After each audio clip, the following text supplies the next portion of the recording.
কোথায় এসছো? মিষ্টি মামির দোকানে। মিষ্টি মামির দোকানে। মামি।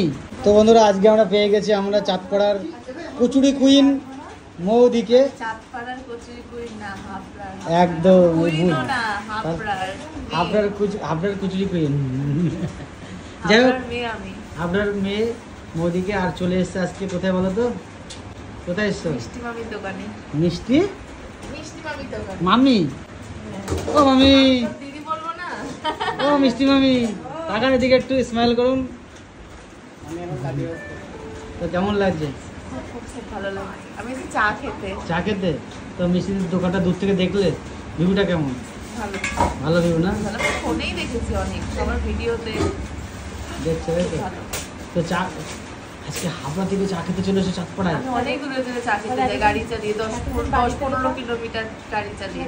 আর ট্রেনে করে তার কম সময় লাগে। বাহ, তো চা কি খাওয়া হয়ে গেল? না না, এই তো সবে আসলাম। চার সঙ্গে তাহলে আর কিছু হবে না? এখানে অনেক কিছু তো পাওয়া যায়, চিকেন মটন। না, চাই খাবো। সন্ধ্যার সময় চায়ের সাথে চিকেন মটন খাবো। না না, চায়ের সঙ্গে না, চাটা তো ওয়েলকাম ড্রিঙ্কস। চা দিয়ে আপনার খাওয়ায়। এখন তারপরে রাত্রে রয়েছে রুটি তড়কা। না না, আমরা বেরিয়ে যাবো। দেখো না কি বৃষ্টি, পুরো ভিজে, হাফের বেশি ভিজে গেছে। বৃষ্টির জন্য, বৃষ্টির দিনেই তো সুন্দর সুন্দর কষিয়ে কষিয়ে যে লাল লাল ঝাল ঝাল মাংস রান্না করেছে রুটি দিয়ে তড়কা দিয়ে। মাংস একটু এড়িয়ে চলি। এদিকে চলছে, ডায়েট চলছে তাই তো? ডায়েট না, কিন্তু এড়িয়ে চলি। না, ভালো ভালো। তো যাই হোক, আগের থেকে মোদিকে এখন চকচক করছে, মোদিকে চকচক করছে, ভালো লাগছে আগের থেকে। মানে আগে অনেক 1 বছর আগে যেরকম দেখেছি তার থেকে এখন অনেক দারুণ লাগছে। চলো, থ্যাংক ইউ ভাই, এনজয়।